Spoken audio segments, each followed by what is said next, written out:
Major Thomas Wolfe Hawthorne tensed as the military transport plane touched down at Fort Bragg, North Carolina.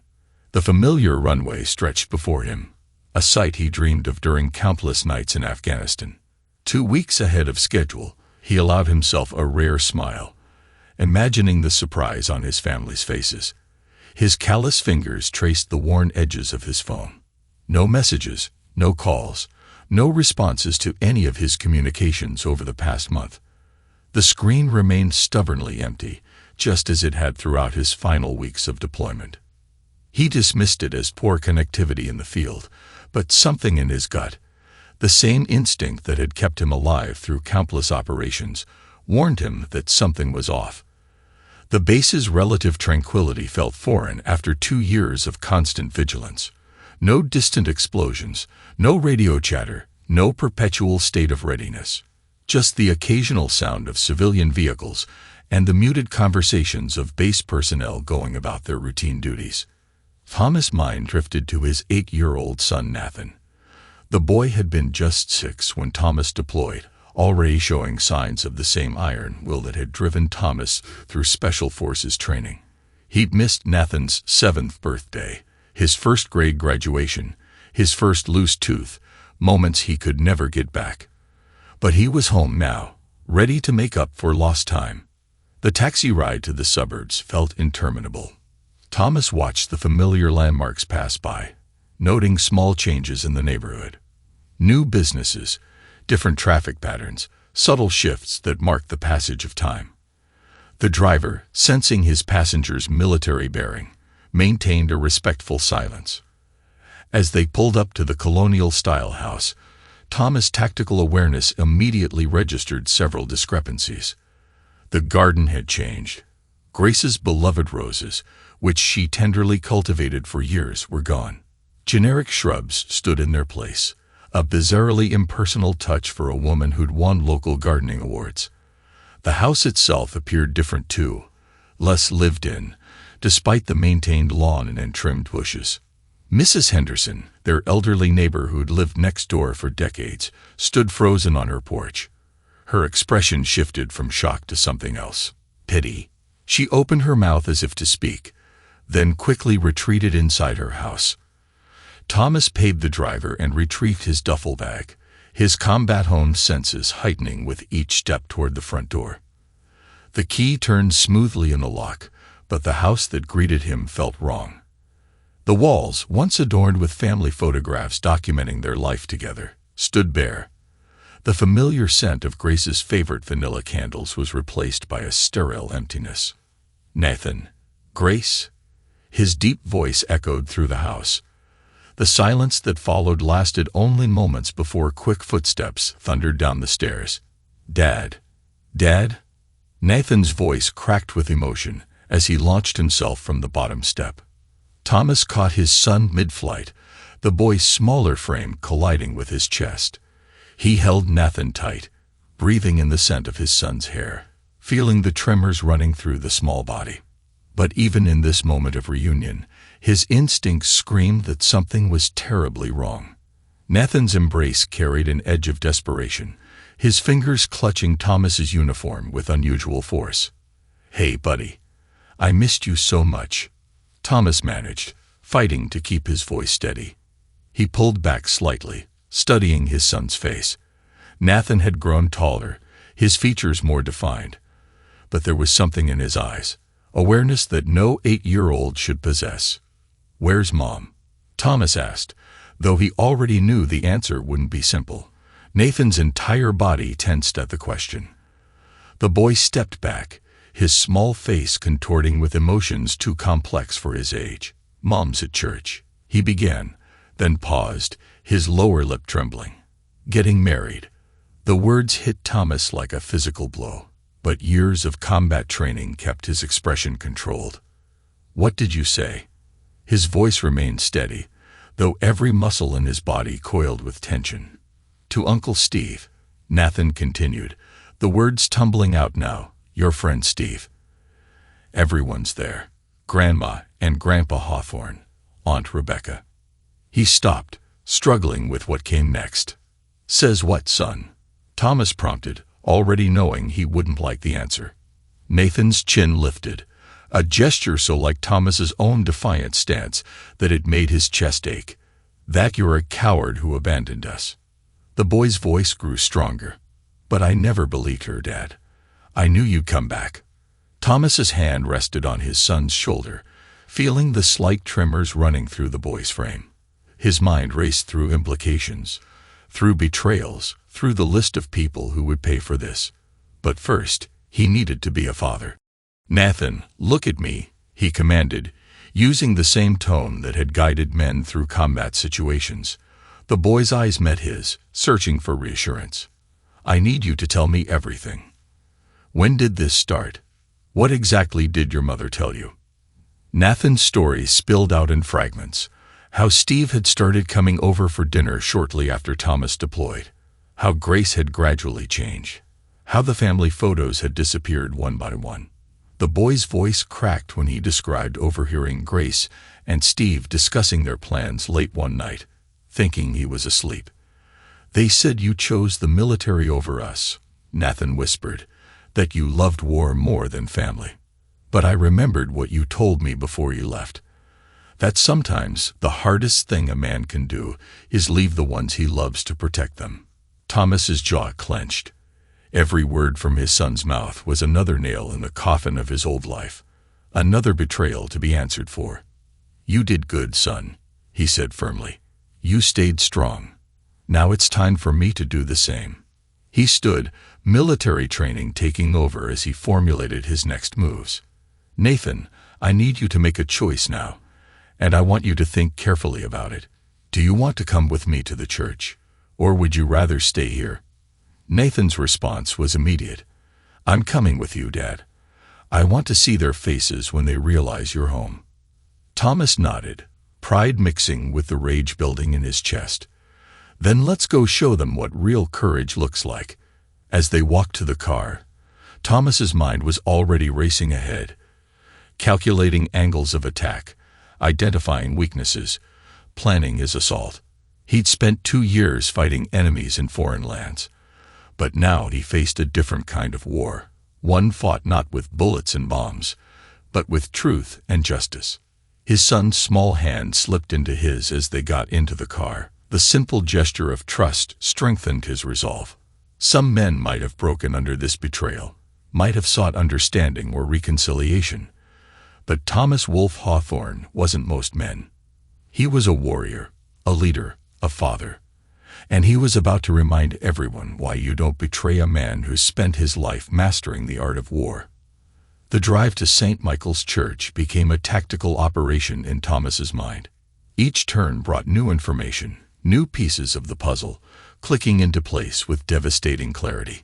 Steve Morrison, his supposed best friend since their high school football days, the man who'd fought beside him in their first tour, who'd stood as his best man and sworn eternal brotherhood. The memories crashed through his mental barriers. Steve's eager volunteering to watch over Grace and Nathan during the deployment, his insistence on handling their video calls, the way he positioned himself as the family's protector in Thomas's absence. The Sunday dinners Grace had mentioned in their increasingly brief conversations, the way she'd grown distant and evasive, always having some excuse to end their calls early. Thomas's knuckles whitened on the steering wheel as he recalled his sister Rebecca's email from 6 months ago. "We need to talk about Grace. It's important." He dismissed it as typical family drama, not wanting to be pulled into domestic issues while leading combat operations. Now the words took on a different meaning, a half-hearted attempt at warning that ultimately meant nothing. "Dad." Nathan's voice cut through his thoughts. "Are you angry?" Thomas glanced at his son, noting the worry in the boy's eyes. "Not at you, Nathan. Never at you. But yes, I'm angry at the adults who should have known better, who should have protected our family instead of destroying it. Even Grandma and Grandpa. Especially them." Thomas's voice hardened. "Family means something, son. It means loyalty, honor, trust. Your grandparents watched this happen and said nothing. They chose sides, and they chose wrong." The church parking lot came into view, filled with familiar vehicles that now seemed like enemy positions on a battlefield. His mother's silver Mercedes always parked precisely in the shade. His father's restored Corvette, the car he promised to help Thomas work on when he returned. Steve's Porsche, bought with the profits from the security consulting firm he and Thomas had planned to start together after his service ended. Thomas pulled around to the back of the church, military instincts taking over. "Nathan, listen carefully," he said, turning to face his son. "What's about to happen in there? People might get scared, might get angry, but I need you to remember something. Everything I do to protect what's right. Do you understand?" Nathan nodded, his young face set with determination. "Like when you win a war to protect us." "Exactly like that. Some battles happen in faraway places with guns and bombs. Others happen right here at home, with words and actions. But the principle is the same. You fight for what's right, and you never back down from the truth." They got out of the car, and Thomas could hear the wedding march beginning to play inside the church. The sound struck him as obscene, a celebration of betrayal, a mockery of everything he'd fought to protect. "What are you going to do, Dad?" Nathan's small hand slipped into his again, seeking reassurance. Thomas squeezed his son's hand gently. "Stay close to me. Nathan, it's time for some truth." His voice carried the same calm authority he'd used to lead men into combat. "We're about to teach them all a lesson about consequences." As they approached the side door, Thomas caught their reflection in a window, father and son. One in combat fatigues, the other in casual clothes, both standing straight and determined. In that moment, he saw not just his son, but a warrior in training. A boy learning the hardest lessons about honor and betrayal far too early. "Remember this moment, son," he said quietly.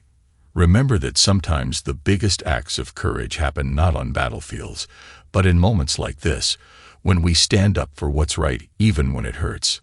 Nathan's chin lifted in that familiar gesture of defiance. "I'm ready, Dad." Thomas allowed himself one last moment of preparation, mentally mapping out the church's layout, identifying likely positions of key players, calculating angles of approach, the tactical part of his brain, the part that had kept him and his men alive through countless operations, kicked into high gear. The wedding march swelled behind the doors, and Thomas felt a cold smile form on his face. In Afghanistan, he'd earned the nickname Wolf, not just for his tactical prowess, but for his ability to strike when enemies least expected it. Now it was time to remind everyone back home exactly why that name struck fear into those who crossed him. "Time to crash a wedding," he murmured and reached for the door. The heavy wooden doors burst open with a thunderous crash that echoed through the vaulted ceiling. Thomas stood in the entrance, combat uniform still dusty from the transport plane. Nathan, a small but determined presence at his side. The wedding march screeched to a halt mid-note. The organist's fingers froze over the keys. 200 heads turned in unison. The collective gasp created a wave of sound that rolled through the church. Thomas registered everything with combat-honed precision. Grace at the altar, resplendent in a designer wedding dress that probably cost more than his annual combat pay. Steve beside her, his tailored tuxedo a far cry from the battle fatigues they'd once shared. The front pew where his parents and sisters sat, their faces transforming from celebration to horror in slow motion. "Don't let me interrupt," Thomas's voice carried through the stunned silence, each word precise and measured. "I just came to congratulate the happy couple." His eyes swept the congregation, recognizing faces that triggered fresh waves of betrayal. "And to thank my loving family for their support during my deployment."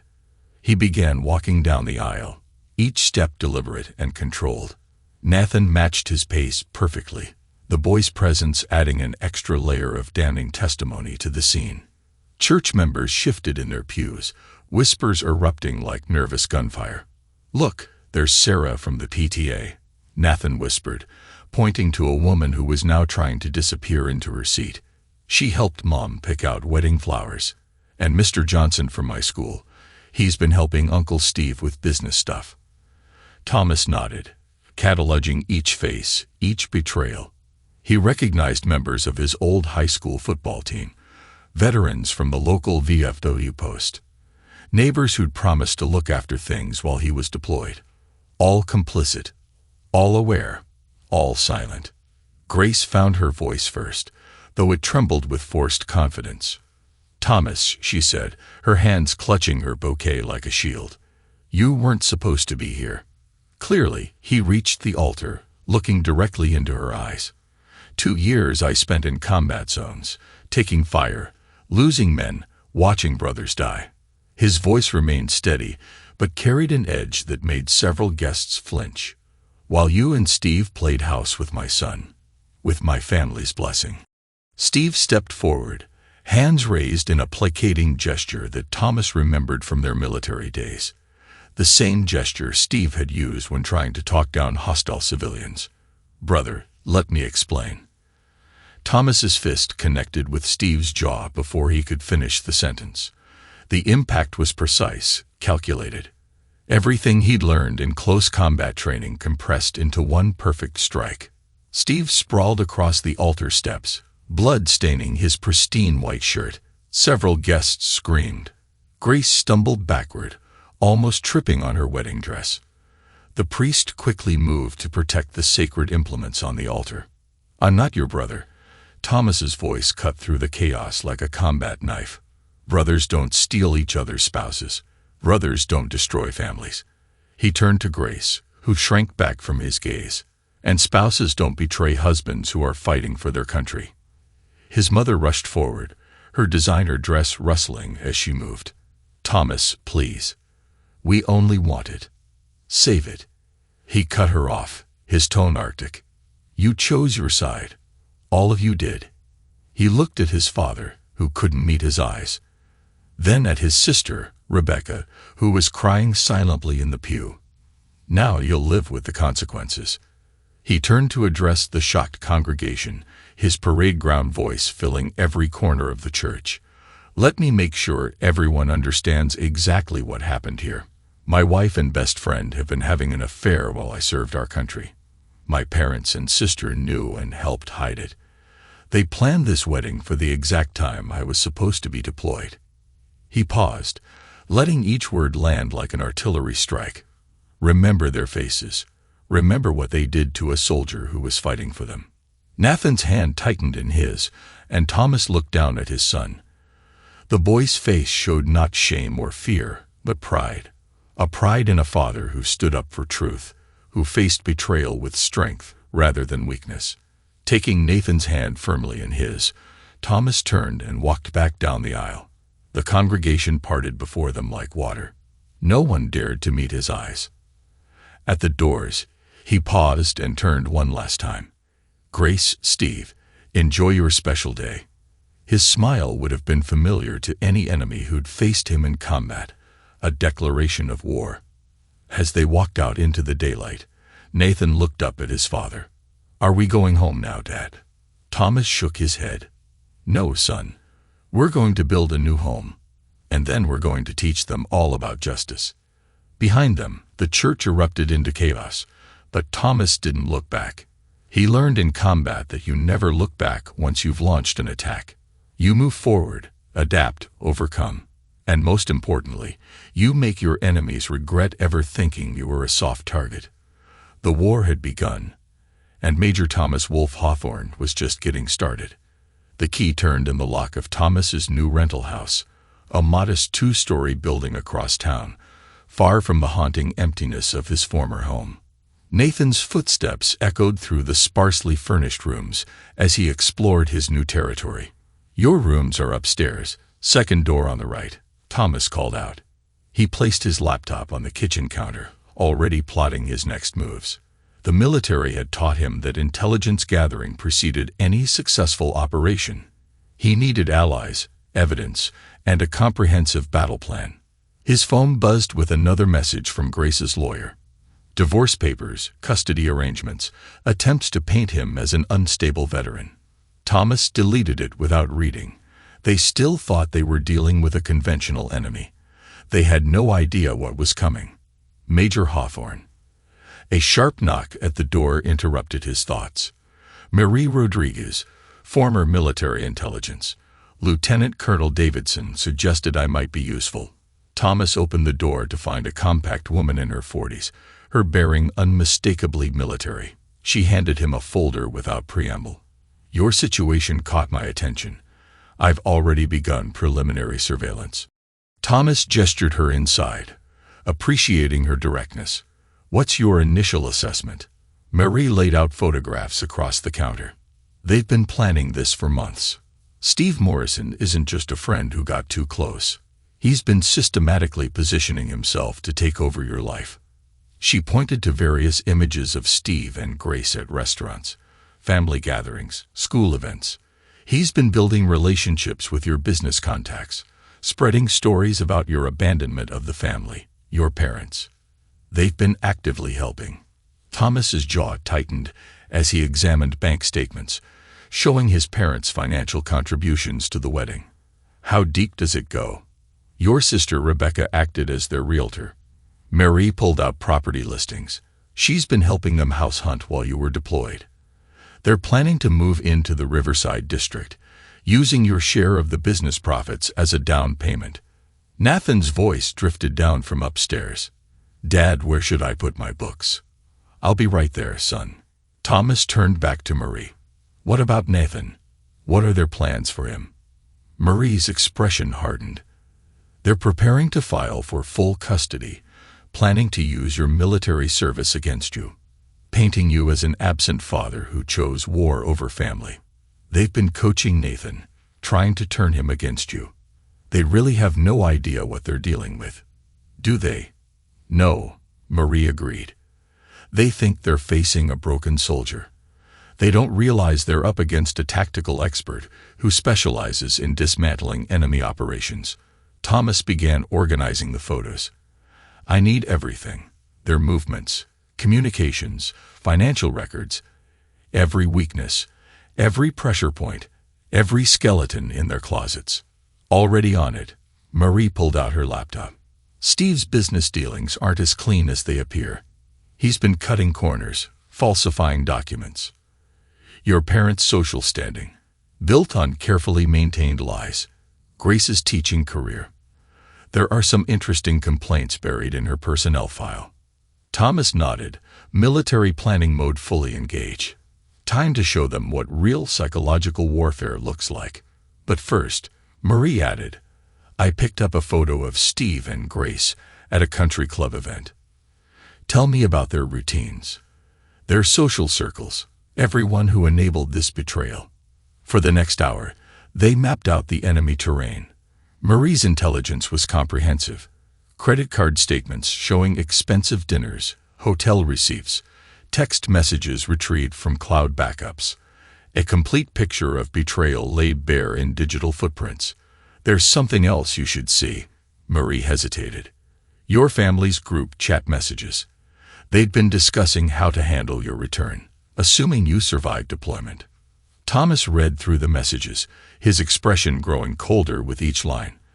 His mother's concerned messages about making the transition easier.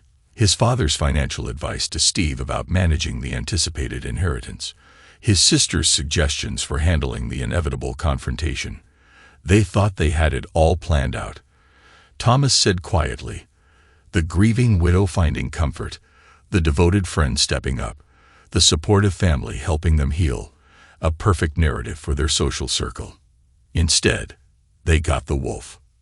Marie smiled grimly. Want to hear my proposal for Phase 1? Thomas returned her smile. The same smile that had unnerved enemies in combat zones. Let's start with Steve's business empire. Tell me about these fraudulent contracts. Marie pulled up financial documents.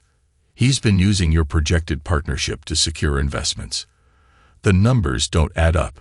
One anonymous tip to the SEC. Not yet. Thomas held up a hand. First, I want a complete map of everyone involved. Every investor, every client, every social connection. When we strike, we destroy the entire network. Nathan came downstairs, pausing at the sight of Marie. Thomas made the introductions. Ms. Rodriguez is helping us make things right, son. Nathan studied her with surprising maturity. Are you going to help Dad fight them? That's right. Marie answered. Your dad's a strategic expert. We're going to make sure everyone learns why you don't betray a soldier. Thomas watched his son absorb this, seeing the same determination he felt reflected in the boy's eyes. Nathan, remember what I taught you about military operations. Gather intelligence, identify weaknesses, plan the attack, show no mercy to the enemy. Nathan recited. Exactly. Thomas ruffled his hair. Now go finish unpacking. We've got work to do. After Nathan went upstairs, Marie raised an eyebrow. He's handling this well. He's a soldier's son. Thomas said simply. He understands loyalty and betrayal better than they ever will. He turned back to the evidence. Show me everything you have on Steve's investors. It's time to start dismantling his empire. Thomas sat in his home office, monitoring multiple screens as his carefully orchestrated plan unfolded. Marie's intelligence had been flawless. Each piece of evidence strategically deployed for maximum impact. The first anonymous tip reached Steve's largest investor at 9 a.m. Detailed documentation of fraudulent practices, inflated projections, and misappropriated funds. By 9:30, 3 more major investors received similar packages. The timing was precise, coordinated for simultaneous impact. Thomas's phone buzzed. A text from Marie. Phase 1 initiated. Watching Steve's office now. Through Marie's surveillance feed, Thomas watched Steve's increasingly panicked movements. The man who'd stolen his life was about to learn about real warfare. By noon, Steve's carefully constructed business empire began showing cracks. The phone calls started rolling in. Nervous investors demanding explanations, partners pulling out of deals, banks freezing accounts, pending investigations. Steve's assistant quit dramatically, having received an anonymous email about her boss's history of harassment claims. Thomas allowed himself a small smile as he composed the next series of tips. His sister Rebecca's real estate dealings aren't as ethical as she pretended. Anonymous complaints to the licensing board detailed multiple violations, insider trading, hidden fees, fraudulent documentation. Dad, Nathan stood in the doorway. Uncle Steve's on TV. Thomas turned up the volume on the local news. Steve stood outside his office building, sweating in his expensive suit, attempting to explain away the mounting allegations. His confident facade cracked as reporters shouted questions about fraudulent contracts and misappropriated veteran benefits. Is this part of your plan? Nathan asked, studying the screen. This is just the beginning, Thomas replied. Remember what happens to people who betray trust. They lose everything. Nathan, he said firmly. That's right. Thomas checked another alert. His parents' country club had received an interesting package of documents. Evidence of his father's inappropriate behavior with young staff members, along with proof of covered-up incidents. Marie's next update confirmed the impact. Country club membership revoked. Your mother's social standing is in free fall. Rebecca's real estate license suspended pending investigation. Thomas typed out his next instruction. Release the school board documents. Within hours, Grace's carefully crafted image as the abandoned military wife began unraveling. Anonymous sources provided the school board with detailed documentation of her affair with a married man while his wife served overseas. The local veterans groups, already furious about the wedding incident, began showing up at every social event Grace and Steve attended. They shared stories of Thomas's heroism, of battles fought and brothers lost while Steve played house with a deployed soldier's wife. Thomas worked, each strike precisely calculated. Steve's business partners received evidence of his stolen valor, exaggerated military service claims, and appropriated war stories. Local news outlets got anonymous tips about the family's betrayal of a decorated soldier. The pressure mounted steadily. Grace's social media filled with messages from military spouses expressing their disgust. Steve's professional network dissolved as colleagues distanced themselves from the growing scandal. You're destroying them, Murray observed during their evening briefing. Steve's company stock has dropped 60%. Grace is on administrative leave. Your parents are social pariahs. No, Thomas corrected her. They destroyed themselves. I'm just making sure everyone knows it. He pulled up their next target list. Time for Phase 2. Marie studied the new intelligence. Your father's business partners might object to these revelations. They should have thought of that before they financed my wife's wedding to my best friend. Thomas's tone remained clinical, detached. Upload the documents at midnight. The psychological warfare continued relentlessly. Every social event became a minefield. Veterans appeared at restaurants where Grace dined, sharing loud conversations about loyalty and honor. Business meetings where Steve pitched to investors were interrupted by former soldiers, asking pointed questions about his military claims.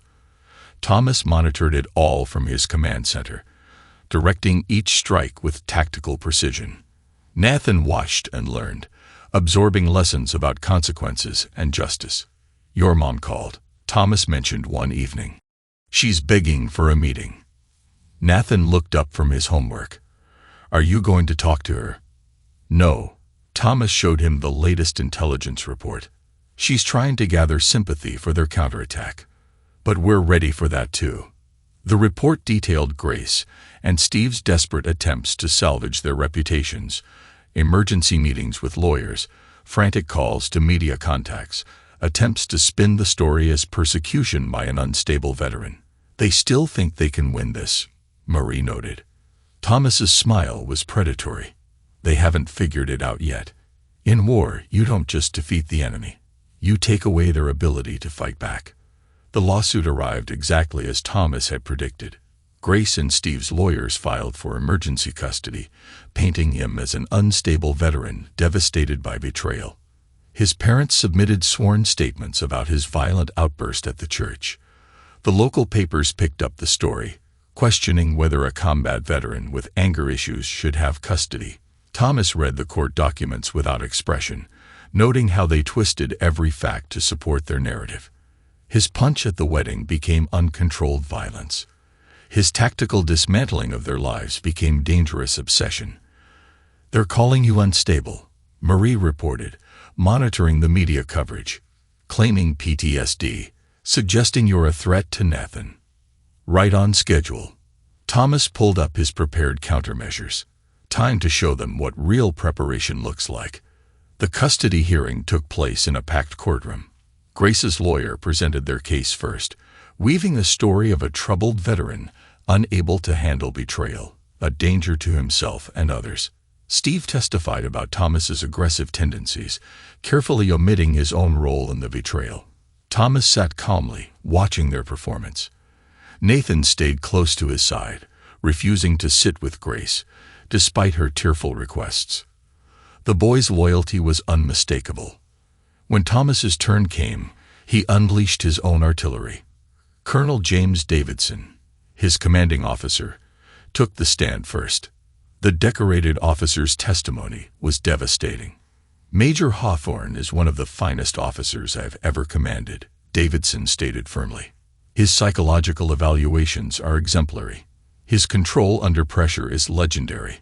The idea that he's unstable is not just false. It's an insult to every soldier who serves with honor. More witnesses followed. Fellow soldiers testifying about Thomas's leadership and stability, military psychologists confirming his excellent mental health, child development experts praising his parenting despite deployment challenges. Then came the evidence about Grace and Steve's custody preparations, documentation of their attempts to alienate Nathan, recordings of them coaching him to lie about his father, evidence of their plan to use the courts to separate a soldier from his son. The veterans in the gallery muttered angrily as each betrayal was exposed. Grace's face grew paler with each revelation.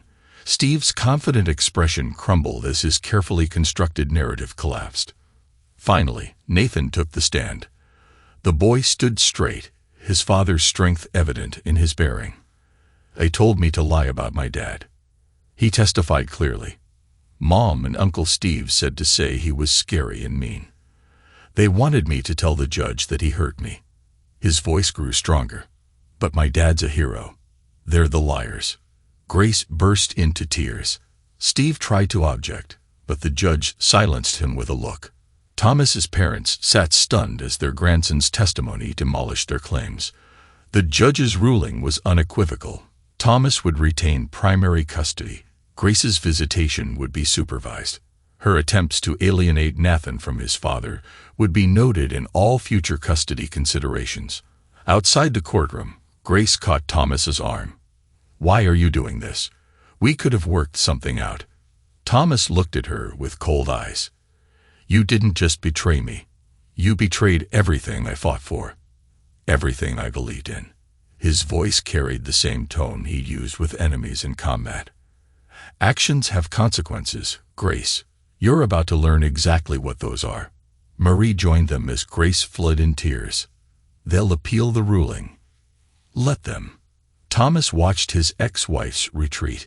"Every appeal gives us another opportunity to expose their lies.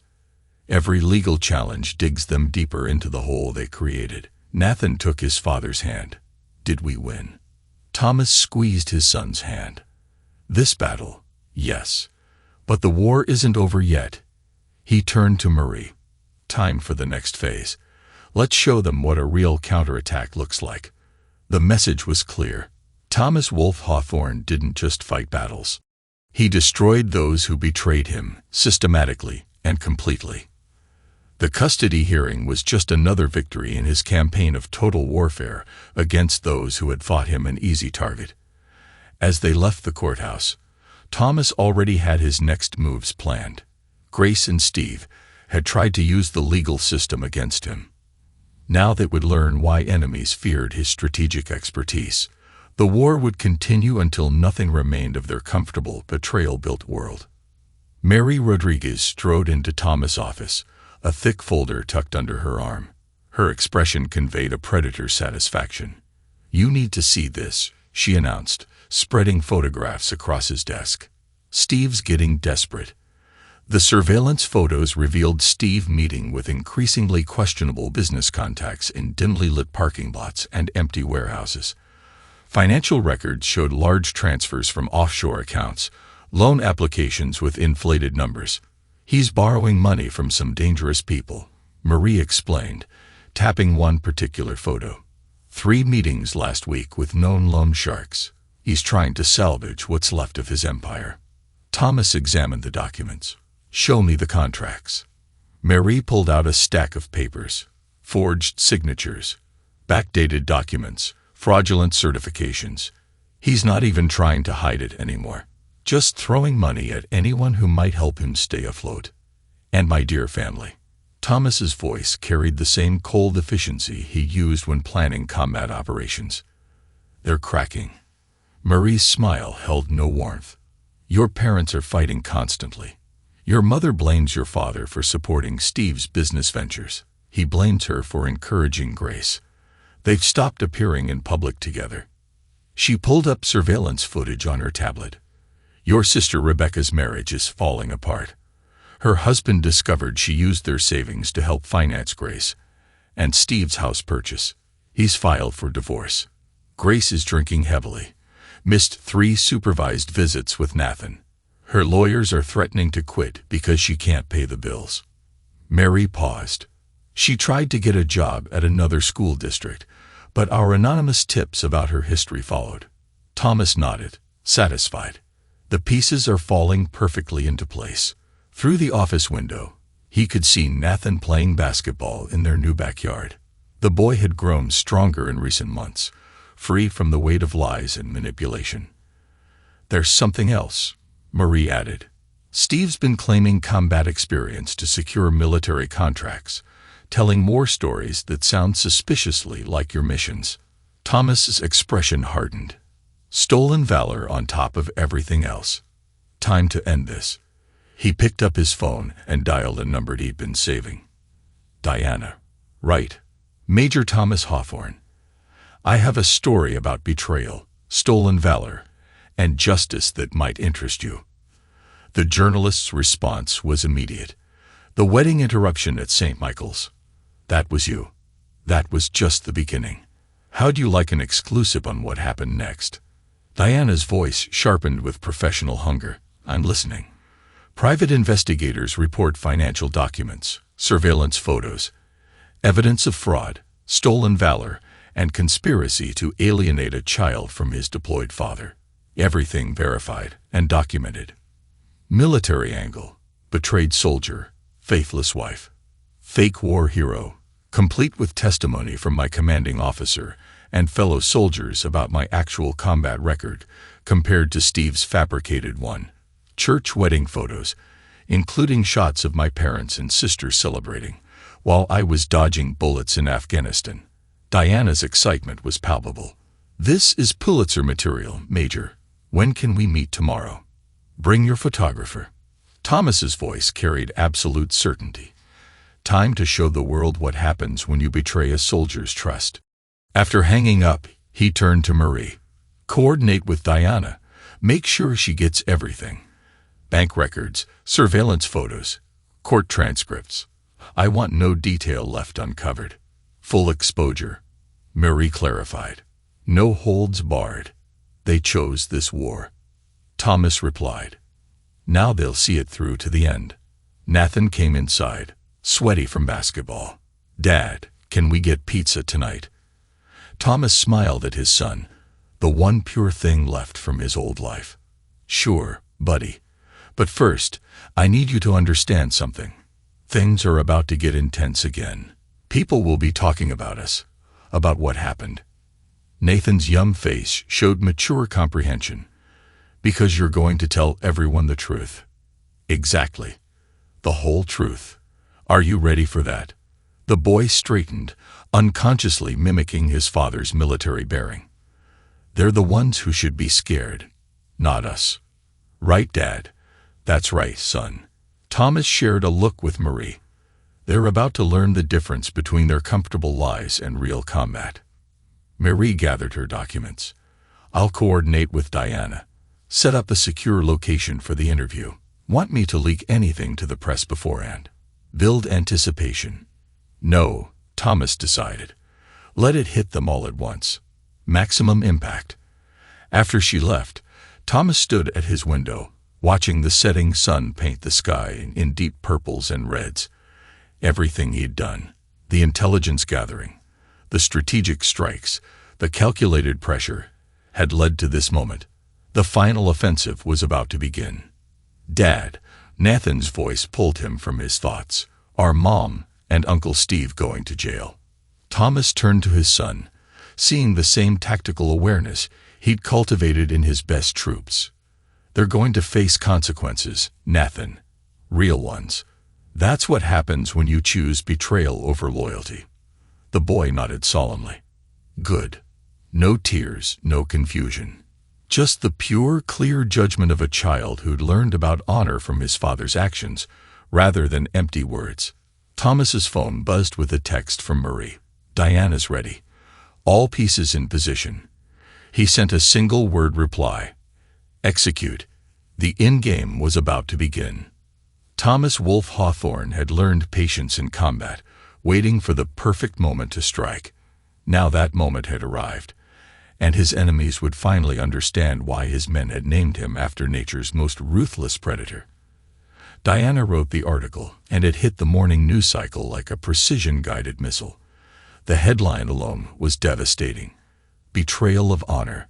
How a decorated Special Forces officer's family conspired against him during deployment. The story opened with the dramatic wedding interruption, but quickly delved deeper. Diana's investigation exposed everything. The affair timeline, the family's complicity, Steve's financial crimes, the attempted custody theft. Each revelation was backed by irrefutable evidence from Marie's investigation. Thomas watched the fallout from his office, monitoring multiple news feeds. Local stations led with the story. Military blogs exploded with outrage. Veterans groups across the country shared the article, adding their own condemning commentary. The photo spread was particularly damning. Grace and Steve at restaurants while Thomas was deployed, his parents celebrating their engagement, his sister Rebecca showing them houses, all dated, all documented, all painting a clear picture of calculated betrayal. His phone buzzed constantly with messages from fellow officers. "They'll burn for this." "Command is livid about Morrison's stolen valor claims." "Entire battalion stands with you." "Wolf." Marie arrived mid-morning with updates. "Steve's remaining business partners are jumping ship. 3 board members resigned this morning. Stocks in free fall." Grace. "School board called an emergency meeting. They're voting to terminate her contract." "Too much public pressure." Marie checked her tablet. "Your parents' country club officially revoked their membership. Your father's golf buddies are publicly denouncing him." Thomas nodded, satisfied. "Rebecca, her real estate agency, fired her an hour ago. Her husband's divorce attorney is having a field day with the revelations about her financial misconduct." The article had been expertly crafted. Diana portrayed Thomas as the dedicated soldier and father, serving his country while his support system crumbled into betrayal. She contrasted his combat records with Steve's stolen valor, his sacrifices with his family scheming. But the real damage came from the criminal investigations the article sparked. The FBI's Financial Crimes Division announced an interest in Steve's business dealings.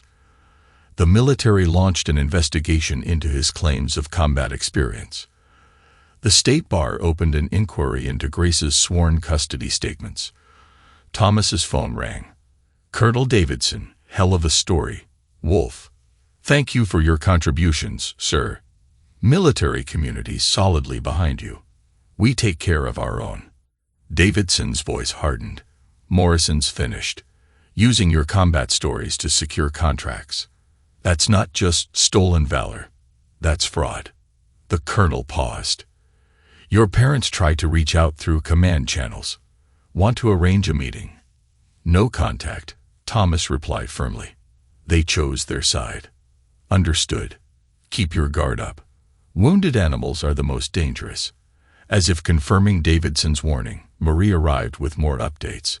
"Steve's trying to hold an emergency press conference, claiming the article is a smear campaign." Thomas allowed himself a cold smile. "Put it on." The office TV showed Steve outside his company headquarters, sweating through his expensive suit. His attempted defense crumbled as reporters hammered him with specific details from Diana's article. "Is it true you claimed Major Hawthorne's combat experiences as your own? Did you begin the affair while he was deployed? How long were you planning to marry his wife before his return? Did you use his expected deployment death to secure business deals?" Steve's polished facade cracked completely. He shoved a camera aside and retreated into the building, ignoring shouted questions about fraud investigations and stolen valor. Grace's attempt at damage control fared no better. Her tearful interview about being a misunderstood woman seeking comfort was immediately countered by evidence of her systematic manipulation of Nathan and her attempts to deny Thomas custody. Thomas's parents faced their own tsunami of social destruction. Country club friends, business associates, and social peers abandoned them en masse. Their carefully constructed world of privilege and prestige collapsed under the weight of their exposed betrayal. Nathan returned from school, his backpack covered in supportive messages from classmates. "Everyone read the article, Dad. They all say you're a hero." Thomas hugged his son. "Remember what I taught you about justice. It's not about revenge," Nathan recited. "It's about consequences." "Exactly." Thomas checked his phone as more updates rolled in. "We show people the truth, then let them face what they've done." Marie brought in afternoon reports. Military contractors are canceling deals with Steve's company. Grace's teaching license is under review. The FBI has executed search warrants on Steve's offices. "They're running out of options," Marie observed. "Good." Thomas's voice carried the same tone he'd used when cornering enemy forces. "Now we wait for their desperate counterattack." It came sooner than expected. Steve attempted to transfer massive sums to offshore accounts, triggering federal banking alerts. Grace tried to flee with Nathan during a supervised visit, only to be stopped by the veterans. Thomas had stationed nearby. Thomas watched it all with calculated satisfaction. Everything was proceeding according to plan. His enemies were destroying themselves, their every desperate move further exposing their true nature. Diana called with updates about her article's impact. It's going national, major. Every major network wants to run with it. Veterans organizations are demanding congressional inquiry into stolen valor cases. Keep pushing, Thomas instructed. I want no stone left unturned. By evening, the destruction was complete. Steve's company stock had collapsed. Grace faced criminal charges for the attempted custody interference. Thomas's parents retreated to their vacation home, hounded by reporters and shunned by former friends. Marie brought in the final reports of the day. Want to see something interesting? Security footage from Steve's office. The video showed Steve destroying documents, screaming at board members, finally breaking down at his desk as his empire crumbled. In one satisfying moment, he tried to access accounts Thomas had already frozen, realizing too late how thoroughly he'd been outmaneuvered. Should we be concerned about retaliation? Marie asked. Thomas shook his head. They're finished. They just don't know it yet. Diana's article had pulled the first thread, but Thomas's meticulous planning had ensured the entire tapestry of lies would unravel. As he watched the evening news coverage, he felt no satisfaction, no joy, only the cold certainty of a mission successfully executed. Nathan sat beside him, watching the reports with unusually adult understanding. They thought they could hurt us, didn't they, Dad? They thought I was just a soldier, Thomas corrected. They forgot that soldiers are trained to fight wars, all kinds of wars. The news showed more footage. Steve being served with federal warrants, Grace being escorted from her school, Thomas's parents facing a mob of reporters. The comfortable world they'd built on betrayal was burning, and Thomas had only begun his campaign of destruction. 1 year to the day after the failed wedding, Thomas sat in his office reviewing the final reports. The timing wasn't accidental. He believed in symmetry when it came to justice. His desk held the remnants of his enemy's destruction. Steve's plea bargain agreement, accepting limited jail time in exchange for cooperation with federal investigations. His business empire had crumbled, his reputation destroyed, his stolen valor exposed to the military community he'd tried to deceive. Grace's file was equally satisfying. She'd moved to another state after multiple failed attempts to rebuild her teaching career. Her supervised visitation with Nathan had ended 2 years ago, when she failed to appear for 6 consecutive scheduled meetings. Last Thomas heard, she tried to contact Nathan through social media, creating fake accounts that Marie's security team quickly identified and blocked. Her carefully crafted image of the abandoned military wife seeking comfort had become a cautionary tale in military spouse support groups. Steve Morrison's fall had been even more spectacular. After serving 18 months for financial fraud, he emerged to find every door closed. Military contractors blacklisted him. Veterans organizations ensured his stolen valor became his primary identity. No reputable business would touch him after Diana Wright's series of expose articles went national.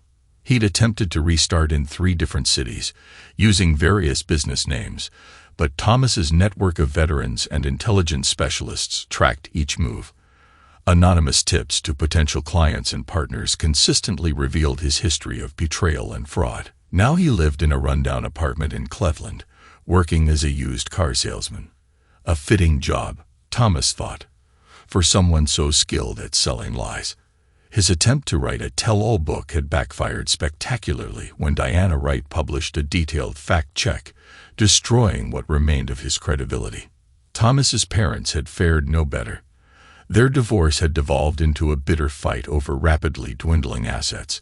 His father's business partners, worried about guilt by association, had forced him into early retirement.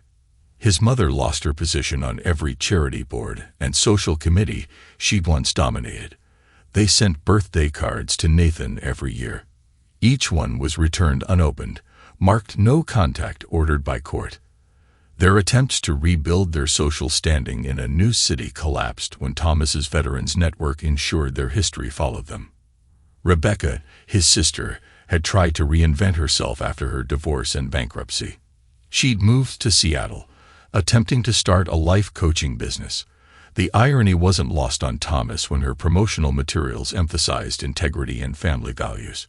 It took one anonymous email with links to the archived news stories about her role in the betrayal to end her new venture before it began. She worked now as a receptionist, her dreams of real estate success permanently destroyed. Mary Rodriguez had transformed their successful intelligence operation into the country's premier corporate security firm. Wolf Security specialized in catching corporate spies and fraudsters, their military precision and ruthless efficiency making them the go-to choice for major companies. "Your father's methods are being taught at business schools now," Marie told Nathan during the academy graduation reception. Courses called Strategic Response to Corporate Betrayal. They use his systematic dismantling of Steve's business empire as a case study. Diana wrote a book, The Wolf's War, A Soldier's Response to Betrayal, which spent 40 weeks on the bestseller list. The film rights sold for 7 figures, though Thomas had only agreed to cooperate if the story emphasized the consequences of betrayal rather than sensationalizing the revenge aspect. The studio wants to do a sequel, Diana mentioned, joining them at their table. Focus on the aftermath. Show how your targets never recovered. Grace gave an interview last month, still trying to paint herself as the victim. Nobody's buying it anymore. Thomas's marriage to Jessica 3 years ago had given Nathan the stable family environment he deserved. A military widow who understood service and sacrifice, she'd never try to replace Grace's role, instead building her own relationship with Nathan based on honesty and shared values. "Dad's speaking at my school next month," Nathan announced proudly. "Career day. Half my class signed up for the military because of him." Thomas watched his son with quiet pride. The boy who'd revealed his mother's betrayal had grown into a young man who understood honor wasn't just about following rules. It was about ensuring justice prevailed. The family's new home, a restored Victorian in an exclusive neighborhood, stood as a physical testament to their triumph. Thomas's study displayed the evidence of his victory. Framed newspaper articles about Steve's conviction, Grace's teaching license revocation, his parents' social extinction. Some people called it revenge, Thomas told his academy audience, concluding his speech. They missed the point. This was about consequences, about ensuring that betrayal carries a price too high to risk paying. His security firm had expanded globally, with offices in major cities worldwide. They specialized in what Thomas called consequence management, helping clients ensure that those who betrayed them faced appropriate repercussions. Marie's intelligence network had expanded to every major city, ensuring that Thomas's enemies could never escape their past. Every job application, every loan request, every attempt to rebuild triggered alerts that ensured their history remained relevant. The best part, Diana confided during the reception, is that they did it to themselves. Every piece of evidence we used was something they created. Their own actions condemned them. Thomas's methodical destruction of his betrayers had become a case study in multiple fields: military strategy, corporate security, even psychological warfare. Students analyzed how he'd systematically eliminated every possible avenue of recovery. Grace's attempt to write a blog about healing from public shaming had backfired when readers discovered her identity. The comments section filled with veterans sharing stories about deployed soldiers whose families had betrayed them. Steve's psychiatrist had published an anonymous case study about the psychological impact of justified social extinction. Even with identities concealed, military readers had recognized the story, adding their own perspectives on betrayal's consequences. As Thomas drove his family home from the academy graduation, he reflected on the past 5 years. His enemies had expected him to react like a wounded man seeking revenge. Instead, they'd faced a strategic expert ensuring betrayal carried permanent consequences. "We're having dinner with the film producers next week," Jessica mentioned. "They want to discuss the documentary series about long-term consequences of betrayal." Nathan had already read the preliminary script. They're calling it The Wolf's Legacy: How One Soldier Redefined Justice. Thomas smiled, satisfied. His response to betrayal had evolved beyond personal revenge into a systematic approach to justice. Future generations would learn from his enemy's destruction, understanding that betrayal's consequences extended far beyond the initial act. The sun set behind them as they drove home, another day ending in the life they'd built from betrayal's ashes. In their wake lay the scattered remains of those who'd thought they could betray a soldier without consequences. Ahead lay a future built on honor, strength, and the unshakable certainty that justice, properly managed, was the ultimate weapon against betrayal. Thanks to everyone who took the time to listen to today's stories. If you enjoyed it, please consider liking and subscribing if you haven't already. Feel free to share your thoughts on the events in the comments below. Take care.